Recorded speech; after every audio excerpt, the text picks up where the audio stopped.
membangun sikap positif, yaitu ketika kita menghadapi tugas yang sangat sulit, tentu saja kita berusaha untuk melihat sebagai tantangan yang menarik dan memotivasi kita. Misalnya pengelolaan waktu yang efektif.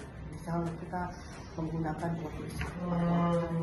Jadi kalau tepat waktu istirahatnya, masuknya juga setelah istirahat tepat waktu. Pekerjaan kita pasti selesai. Kalau kita masuk langsung kerja dengan selesai tepat waktu itu, pasti pekerjaan kita akan tepat waktu juga selesai. Pertama yaitu penetapan tujuan yang jelas. Contohnya seperti membuat to-do list, prioritas pekerjaan berdasarkan deadline yang diberikan. Sebagai ASN yang baik, langkah yang akan saya ambil untuk mengelola waktu secara efektif itu menggunakan waktu istirahat tepat waktu, sehingga bisa memaksimalkan pekerjaan di waktu kerja saya. Memaksimalkan pekerjaan di waktu kerja dan untuk istirahat di waktu istirahat. Menurut saya itu adalah dasar etika dan moral. Contohnya dalam pengambilan keputusan yaitu dengan mempertimbangkan nilai-nilai Pancasila serta keadilan dan kemanusiaan agar keputusan tersebut dapat mencerminkan nilai-nilai yang diharapkan.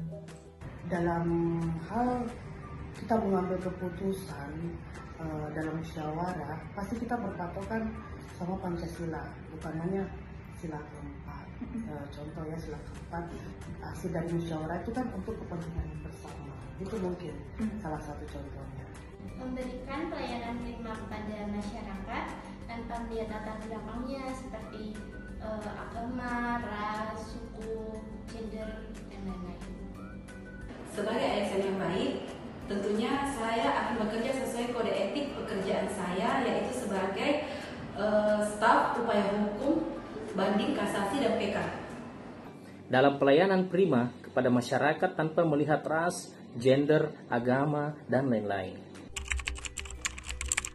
Salah satunya kita cinta dengan tanah air kita.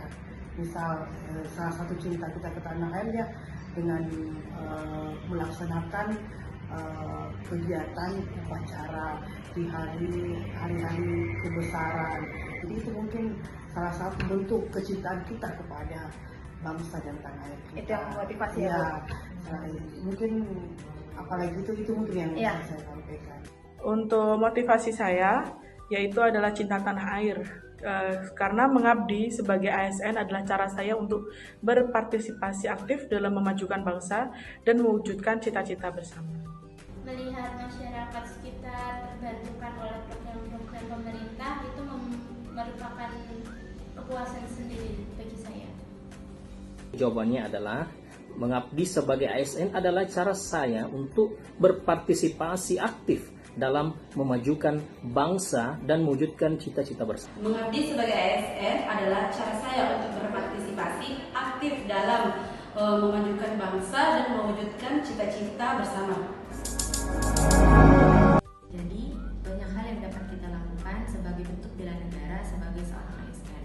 Yang pertama, bertanggung jawab. Dapat kita lakukan dengan menetapkan tujuan yang jelas, menggunakan waktu secara efektif, dan membangun sikap positif. Yang kedua, kita dapat menerapkan nilai-nilai Pancasila dalam kehidupan sehari-hari. Yang pertama, kita dapat menggunakan Pancasila sebagai dasar etika dan moral, serta taat terhadap hukum dan peraturan. Yang terakhir, kita dapat memotivasi diri sebagai seorang ASN untuk memberikan tenaga dan pikiran kepada kepentingan masyarakat. Bisa kita lakukan dengan memiliki rasa cinta tanah air, berorientasi pada pelayanan, dan memiliki empati kepada masyarakat.